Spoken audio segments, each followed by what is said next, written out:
我家爹爹做给我想，家只phải trâu lúa lử tu thiên, có bé y lần họ nhua y plia, thiên chỉ là đông ua nâng ta tia. Dù lo ua nâng nhỏ hồng tia tê, cho kê nhua xia thia cho kê cho nhé. Khó xí khó nhà lo dù tao ế,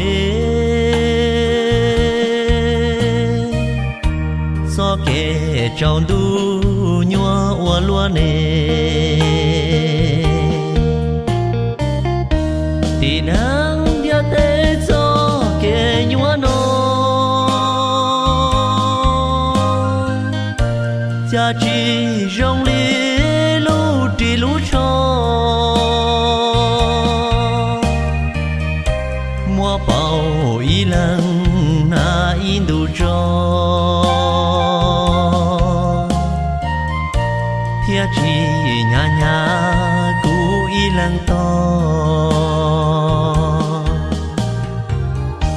Sợ kể ca xia màn sợ ua lúa,